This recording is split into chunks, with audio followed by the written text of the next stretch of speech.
Meus irmãos, é uma alegria estar aqui mais uma vez para juntos compartilharmos a palavra do Senhor. Por isso eu peço, por favor, que você abra sua Bíblia na primeira carta de Paulo aos Tessalonicenses, capítulo 4, versos de 1 a 8. Eu tenho por tema dessa mensagem, utilizando a ferramenta certa.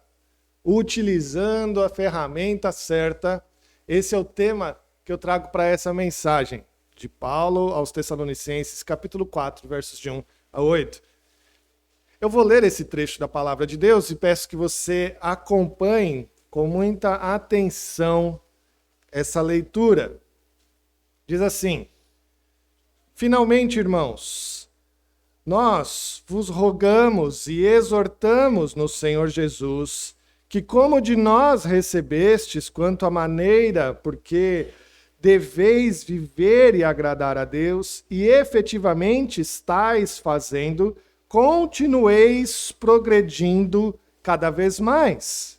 Porque estáis inteirados de quantas instruções vos demos da parte do Senhor Jesus, pois esta é a vontade de Deus, a vossa santificação, que vos abstenhais da prostituição, que cada um de vós saiba possuir o próprio corpo em santificação e honra, não com desejo de lasciva, como os gentios que não conhecem a Deus, e que desta maneira ninguém ofenda nem defraude a seu irmão, porque o Senhor, contra todas estas coisas, como antes vos avisamos e testificamos claramente, é o vingador, porquanto Deus não nos chamou para a impureza, e sim para a santificação. De Sarte, quem rejeita estas coisas, não rejeita o homem, e sim a Deus, que também vos dá o seu Santo Espírito. Amém. Vamos orar?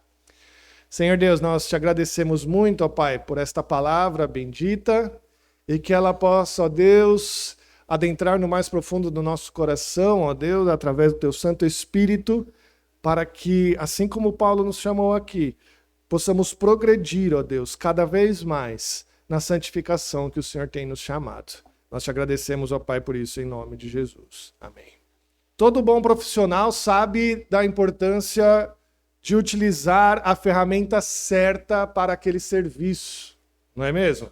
Há quem diga que você conhece um bom profissional quando ele vem com aquela ferramenta correta e em poucos minutos ele resolve o seu problema. Não é isso? Não sei se você já passou por isso, mas de vez em quando vem um profissional em casa e você paga uma fortuna para ele resolver um problema e ele faz isso em poucos minutos. Por quê? Porque ele tem a ferramenta certa. Todos nós já passamos também pela experiência de comprar algum produto, algum móvel, algum equipamento, e a gente sente aquele desejo enorme de montar ele logo para utilizar aquele móvel, aquele produto, aquele equipamento. E aí você corre lá para montar o equipamento e percebe que ele vem com alguns parafusos para você fazer essa montagem e você não quer esperar o técnico vir, você quer usar logo. E aí o que você faz? Você vê aquele parafuso ali, você vê que é uma chave de fenda e você fala, eu vou montar agora, que eu quero ver, eu quero usar esse móvel, eu quero usar esse equipamento aqui, e você vai lá, pega aquela faca de cozinha que você tem, que você usa para tudo, e começa a apertar os parafusos, e no final você percebe o quê? Você não montou nada, você espanou todos aqueles parafusos, e você não vai ver aquele produto pronto para você utilizar, não é mesmo? Porque, meus irmãos, não é qualquer chave de fenda que você pode pegar para montar qualquer parafuso. Você precisa saber qual chave que é. Você precisa ter uma chave específica, porque nem todas são de ponta fenda. Você tem chaves que são de ponta plana, você tem chaves que são de ponta Phillips, você tem chaves que são de ponta Pose Driver, você tem chaves que são de ponta Forks, ponta Torx de segurança, ponta Resistorx, ponta quadrada, ponta hexagonal. São todas essas. E aí você pega aquela chave, aquela faca de cozinha e acha que vai arrumar aquele móvel. Que bom que a vida fosse tudo sobre chaves de fenda, não é mesmo? Mas não é sobre isso que a gente vai falar. Mas a ideia é a mesma que Paulo quer nos chamar a refletir hoje. A ideia é a mesma. A gente precisa saber qual ferramenta utilizar para vencermos aqueles pecados que tanto insistem em viver na nossa vida. Muitas vezes, meus irmãos, a gente precisa entender este conceito de uma ferramenta correta para que a gente possa consertar coisas na nossa vida que há tempo estão nos incomodando. Paulo está querendo nos ensinar exatamente isso aqui hoje, nesse trecho da sua carta aos Tessalonicenses. Depois de apontar diversos pecados, depois de apontar diversas dificuldades que aquela igreja vivia, de moralidade sexual, ele nos alerta para utilizarmos a ferramenta correta para vencê-los, que é o Espírito Santo de Deus. O problema que precisamos tratar hoje é que muitos não conhecem essa ferramenta. Muitos crentes, muitos irmãos da igreja que vivem há anos servindo ao Senhor Jesus, que não conhecem a pessoa do Espírito Santo de Deus para utilizá-lo para vencer os pecados. E assim, quando nós somos alertados sobre esses pecados que Paulo trata aqui nesta carta, que todos nós sofremos com as suas sutilezas, nós tentamos consertá-los utilizando uma ferramenta errada, que no final das contas acaba prejudicando mais o problema. E a gente vai ver isso em 3 pontos pequenos, tá bom? Que são comportamento e conduta importa sim, primeiro ponto.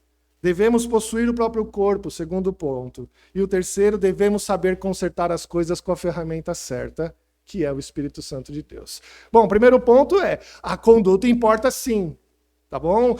A gente percebe nessa carta que Paulo, nos 3 primeiros capítulos dela, ele escreve para essa igreja tratando sobre questões de compaixão, de consolo, da saudade que Paulo tinha daquela igreja. Ali ele relembra a sua permanência com os Tessalonicenses. Ele fala, olha, eu lembro do tempo da sua conversão. Paulo trata de uma maneira muito carinhosa, muito amorosa com aqueles irmãos.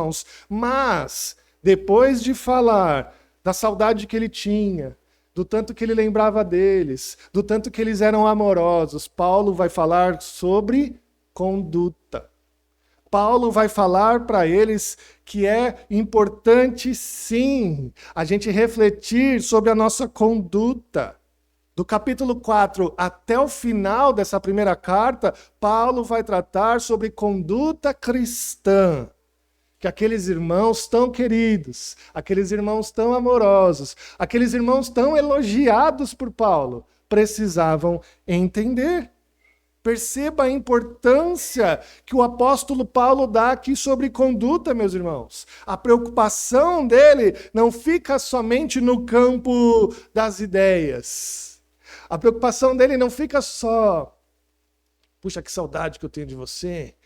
A preocupação dele não fica só, puxa, a gente precisa viver mais tempo juntos. A preocupação dele não fica só, meus irmãos, a gente precisa ter mais tempo de comunhão. Não, a preocupação dele está na conduta que eles estão vivendo. Como aqueles irmãos estão vivendo. Queridos, às vezes a gente fica parado na nossa vida cristã debatendo opiniões.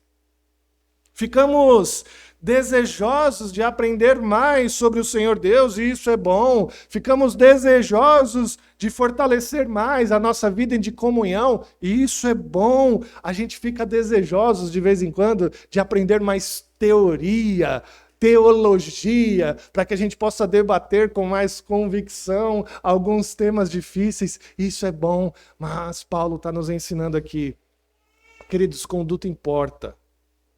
A vida com que a gente vive no dia a dia, o que a gente faz ao longo da semana, isso importa sim. A gente esquece que, afinal, a fé não é simplesmente concordância intelectual e teórica sobre a vida e obra do Senhor Jesus, mas a fé implica em um arrependimento sincero de pecados verdadeiros, das quais nós precisamos abandonar. Às vezes nós ficamos parados também, meus irmãos, na nossa vida, nas questões de relacionamento social na igreja. Tratamos a igreja como um ponto de encontro, como um clube social, onde eu venho aqui para me reunir com os meus amigos. Isso é bom.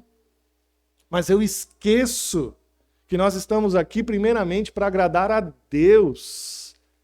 Eu me esqueço que eu estou aqui primeiramente para falar com o meu Senhor e aprender a buscar mais sobre a sua vontade e transformar a minha vida para que a minha vida seja vivida debaixo da vontade do Senhor. Sendo assim, o nosso primeiro ponto foi esse. Conduta importa. E a gente precisa reviver isso, a gente precisa aprender isso. E o segundo ponto que Paulo trata aqui nesse trecho é possuir o próprio corpo também é importante refletir. Paulo desejava orientar a igreja aqui sobre a sua conduta moral. A sua conduta moral. Assunto difícil, não é? Assunto bem complicado. E o pior, contrário ao que a sociedade prega. Os tessalonicenses viviam um padrão bastante livre na sua conduta moral. Assim como todo mundo romano daquela época vivia. Havia uma frouxidão na moralidade daquela vida, daquele mundo greco-romano.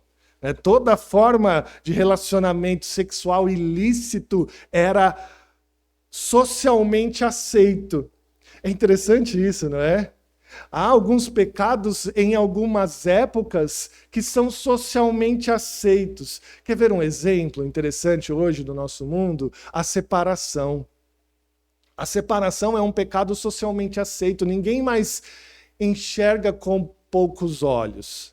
Ninguém mais enxerga como um pecado. Todo mundo enxerga normalmente. É um pecado, mas socialmente aceito. No mundo greco-romano que Paulo está tratando aqui, existiam diversos pecados que hoje são imorais, vistos como muito ruins, muito pesados, que eram abertos. A traição, outros tipos de pecados parecidos com esse. Para a sociedade daquela época, ninguém condenava uma traição. Era super comum, socialmente aceito. O povo vivia isso, a igreja vivia nessa sociedade. E Paulo precisou parar um tempo para falar com aquela igreja e falar assim: olha, meus irmãos, a sociedade que a gente vive, desse mundo greco-romano, aceita todo esse tipo de pecado. Mas nós não podemos aceitar. Nós somos de outra sociedade. Nós somos de outra nação. Nós somos da nação do nosso Senhor Jesus, que reina nesse mundo. E estes pecados não podem ser aceitos no nosso meio. Estes pecados não. A nossa sociedade vive algo parecido, queridos. Há uma imoralidade que a nossa sociedade está caminhando a passos largos para a vida greco-romana, de uma libertinagem tal que não é bem vista ainda hoje. Eu estou praticando um exercício físico agora, caminhada. Muito bom, naquela região que eu moro. Porque é belíssima a vista, não é mesmo? Não sei se você já passou por Porto Belo. O nome já é belo, né? E há lugares belíssimos ali. E eu saio da minha casa, que é no centro, e vou caminhando até a Praia do Araçá, que fica a 5 quilômetros, e a Praia do Araçá dá a vista para o Caixadaço. E agora, nessa época do ano, é impossível você olhar para o Caixadaço. Vocês entendem por quê, não é mesmo? A perversidão moral atrapalha a sua vista para a Praia do Caixadaço. A nossa sociedade vive hoje uma caminhada a passos largos para a perversidão moral que o mundo greco-romano da vida da igreja de Tessalônica vivia. E nós precisamos tomar cuidado. A vontade do Senhor não é essa. O verso 3 vai dizer: pois essa é a vontade de Deus, a vossa santificação. Não importa o que as pessoas da nossa sociedade veem como pecado e como erro. O que importa é o que o nosso Deus vê como pecado e como erro. Não importa se aquele pecado é moralmente aceito pela nossa sociedade. O que importa é o que o nosso Deus tem falado, o que é certo e o que é errado. O que Paulo tem em mente aqui, meus irmãos, é o seguinte: ele sabia qual era a conduta da sociedade que aquele povo vivia. Mas agora, aquilo não faz mais diferença para aquele povo. Porque eles são um povo diferentes. Eles são um povo comprados por alto preço. E como Pedro diz, né, 1 Pedro 2,9, porém sois raça eleita, sacerdócio real, nação santa, povo de propriedade exclusiva de Deus, a fim de quê? De proclamardes as virtudes daquele que vos chamou das trevas para a sua maravilhosa luz. Nós vivemos agora debaixo de uma nova sociedade. Nós vivemos debaixo de um novo reinado. E o que esse mundo vê de bom, a gente não pode olhar. A gente tem que entender o que o Senhor vê de bom. E Paulo trata algo bem complicado aqui.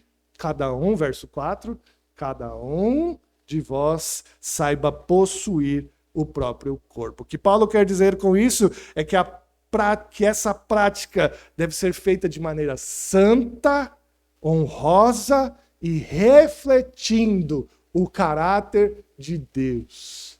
É isso que Paulo quer nos chamar. De qualquer moralidade, qualquer ato benéfico que o Senhor quer nos chamar, a prática deve ser essa, honrosa, santa, refletindo o caráter de Deus.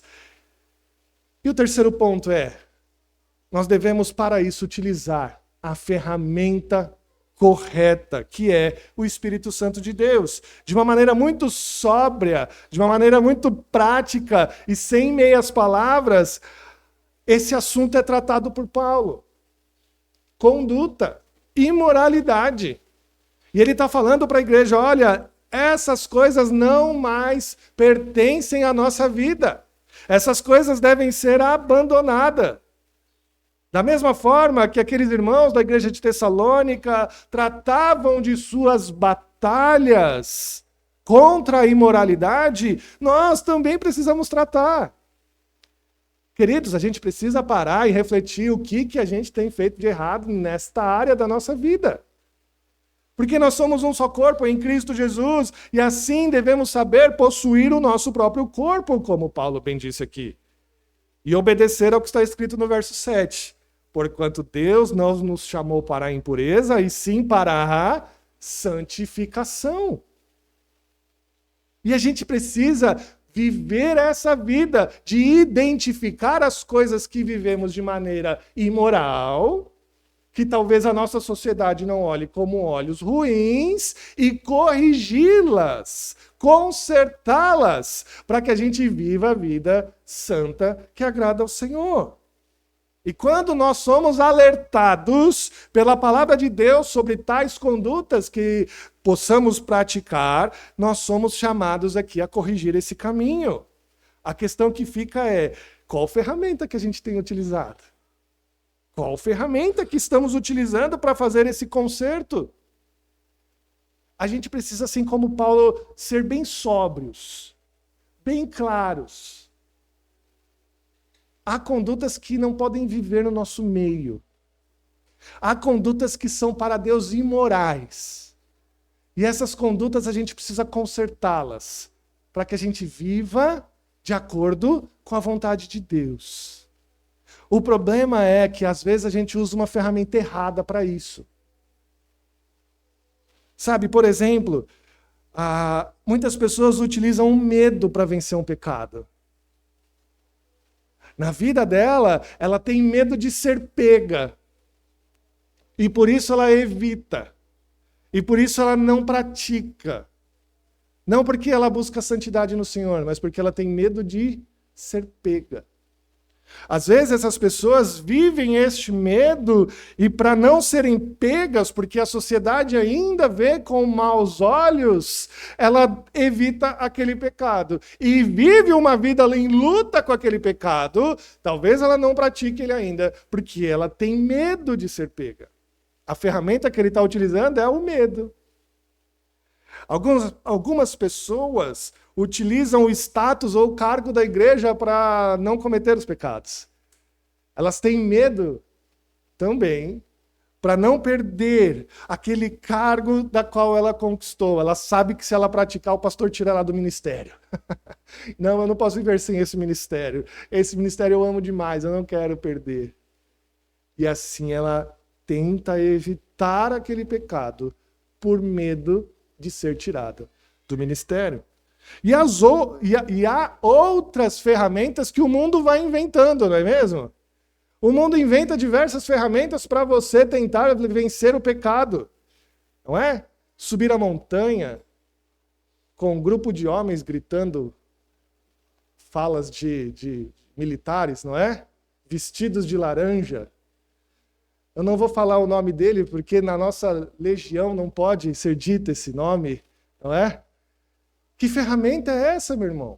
Não, aquele grupo lá, aquele grupo que se veste de laranja, que tem um número no seu braço, aquele grupo identificou a ferramenta certa de vencer os nossos pecados. Vamos lá. Meus irmãos, a gente inventa ferramentas para consertar pecados que o Senhor Deus, ele fala, não. Eu já dei a ferramenta correta para você utilizar para consertar esse pecado. Às vezes, meus irmãos, as pessoas que utilizam essas ferramentas estão tentando vencer o seu pecado porque a lei de Deus mandou vencer o seu pecado. E aí utilizam a lei de Deus para vencer o pecado. E também não conseguem. Por quê? Porque a lei de Deus não foi feita para isso. A lei de Deus não foi feita para isso. Eu não estou falando aqui que a lei de Deus não importa hoje, não é isso. A lei de Deus ela tem um outro objetivo. As pessoas que tentam utilizar a lei para vencer um pecado, elas fazem isso pelo temor de perder a salvação. Eu preciso parar, eu preciso vencer, eu estou quebrando o mandamento de Deus, com medo também de perder a salvação. Mas a lei não foi feita para que nós ganhássemos a salvação, para que a gente conseguisse conquistar a salvação. O que a gente tem que entender, meus irmãos, é que ao utilizarmos essas ferramentas para buscar vencer o pecado, nós vamos fazer força demais e a gente pode até prejudicar ainda mais o conserto daquele pecado. Querido, se você está utilizando uma ferramenta errada para vencer um pecado, você pode estar prejudicando até mesmo o teu relacionamento com Deus. Porque você vive uma vida lutando contra aquele pecado e você não consegue vencê-lo e você fala, Deus, eu estou tentando tanto e não estou conseguindo, tem alguma coisa errada. E você luta com Deus. E essas ferramentas que eu acabei de citar, meus irmãos, podem até por um tempo funcionar. Mas elas não têm poder para vencê-los. Elas não têm poder para vencê-los. São fracas. É como consertar uma caixa d'água furada com um chiclete. Não sei se duraria alguns milissegundos, mas não funciona de nada. A única ferramenta que tem o poder para vencer um pecado é o Espírito Santo de Deus. Assim como Paulo nos alerta aqui no verso 8, não é mesmo? De Sardes, quem rejeita estas coisas não rejeita o homem, sim a Deus, que também vos dá o seu Espírito Santo. Aquele que rejeita as instruções de Deus não está rejeitando a Paulo, não está rejeitando a Silas, a Timóteo que escreveram essa carta, mas está rejeitando o próprio Deus, que lhe deu o Espírito Santo. É muito comum hoje em dia você perguntar para os crentes, quem é o Espírito Santo? E ele não saber responder. Ele não conhecer, ele não conseguir descrever quem é o Espírito Santo. Meus irmãos, eu já fiz esse teste, tá bom? Muitas das vezes que eu perguntei para a pessoa, quem é o Espírito Santo? O que eu escutei? O Espírito Santo é uma força invisível, assim como a eletricidade é. Eu não sei de onde tirou essa ideia, porque da Bíblia não foi. Já perguntei isso para algumas pessoas, quem é o Espírito Santo de Deus? E eu já escutei assim, é um anjo muito poderoso. Um anjo. Não sei de onde tirou essa ideia. Já perguntei isso para algumas pessoas e a resposta foi, o Espírito Santo é tipo uma capa protetora que nos envolve e afasta o mal de nós. Também não sei de onde tiraram essa ideia. Meus irmãos, eu estou falando isso de crentes. Crentes que não sabem exatamente quem é o Espírito Santo de Deus. E aí que fica a questão. Se não sabem quem é o Espírito Santo de Deus, como utilizá-lo para vencer o pecado? Como vão vencer os seus pecados através do Espírito Santo de Deus se não o conhecem? Se não sabem quem ele é? Vão continuar utilizando ferramentas erradas para vencer os seus pecados. Meus irmãos, o Espírito Santo não é uma força invisível, ele não é um anjo muito poderoso e muito menos uma capa protetora dos crentes. O Espírito Santo é Deus. O Espírito Santo é Deus. Ele é a terceira pessoa da Trindade. Nosso Deus, ele vive em 3 pessoas. Deus Pai, Deus Filho e Deus Espírito Santo. E o Espírito Santo é a presença de Deus conosco. Nunca esqueça disso. É tão fácil lembrar. O Espírito Santo é Deus conosco. Espírito Santo é Deus conosco. Jesus, quando estava aqui conosco, vivendo aqui, os discípulos ficavam desesperados, porque ele falava que ele tinha que voltar ao Pai. Os discípulos não entendiam isso. Por quê? Porque o Emanuel, porque o Deus conosco vai nos deixar. E eles não compreendiam isso, e eles ficavam tristes, eles ficavam, Senhor, como vamos viver sem o Senhor conosco aqui? Como vamos viver sem a tua presença? E aí o Senhor Jesus disse, e eu rogarei ao Pai, e ele vos dará outro Consolador, a fim de que esteja para sempre convosco o Espírito da verdade, que o mundo não pode receber, porque não o vê, nem o conhece. Vós os conheceis, porque ele habita convosco. O Espírito Santo é Deus conosco. Queridos, é isso que nós devemos lembrar, é isso que nós devemos absorver. O Espírito Santo é a presença de Deus comigo. E é essa ferramenta que eu tenho que utilizar para vencer os pecados que desagradam a Deus. É essa presença de Deus que nós devemos entender através do Espírito Santo, que nos capacita dia após dia a vencermos os pecados que tanto nos afligem. Deus prometeu, meus irmãos, estar presente conosco todos os dias, nos fortalecendo a viver uma vida que lhe agrada. E isso é através do Espírito Santo de Deus. É o Espírito Santo que nos capacita a andar em novidade de vida, é Ele que nos dá nova vida. É Ele que nos ensina a cada dia viver para agradar a Deus. É Ele que nos faz guardar na mente a palavra do Senhor. E quando enfrentarmos as dificuldades desses pecados tão difíceis de vencer, é Ele quem vai fazer nos lembrar e nos afastar dele. Meu querido irmão, louvado seja Deus, porque aprove a Ele habitar entre nós. Louvado seja Deus, porque aprove a Ele habitar entre nós e manter-se neste lugar. Ele está vivendo hoje conosco no nosso coração. Quem mais? O que mais precisaríamos para vencer um pecado? O que mais? Vamos precisar subir uma montanha para isso? Se Ele está aqui conosco? Vamos precisar inventar novas modas para manter o nosso casamento fiel, para que a gente viva uma vida que agrade ao Senhor, sendo que Ele está aqui conosco. Meus irmãos, como que está a sua conduta? Conduta importa. Senão Paulo não tratava isso com a igreja mais elogiada do Novo Testamento. Conduta importa, sim. Como está a sua conduta? Você tem falhado em alguma das suas atitudes? Sim, nós todos temos falhado.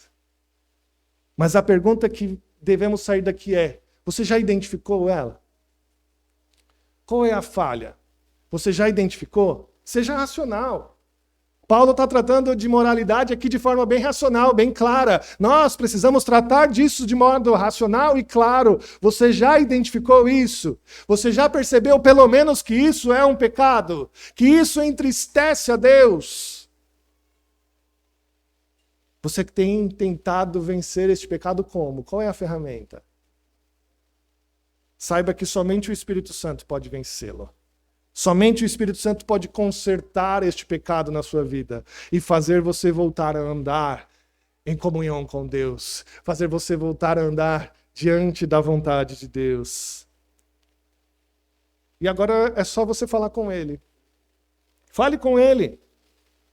Lide com Ele, com o seu pecado. Fale com Deus. Deus, eu tenho um problema neste pecado. Eu preciso tratá-lo diante do Senhor. Peça a Ele que te ilumine, para que você entenda melhor como esse pecado é triste diante de Deus. Peça para que Ele mantenha a sua mente cativa à sua palavra. Peça para que Ele crie com você estratégias para vencer esse pecado. Peça para que Ele te livre do mal. Peça para que Ele te fortaleça e para que você possa voltar a agradá-lo. E assim, temos que lembrar das palavras de Paulo aos Gálatas. Gálatas 5,16, porém, andai no Espírito e jamais satisfazeis as concupiscências da carne. Que o Senhor possa nos abençoar. Amém?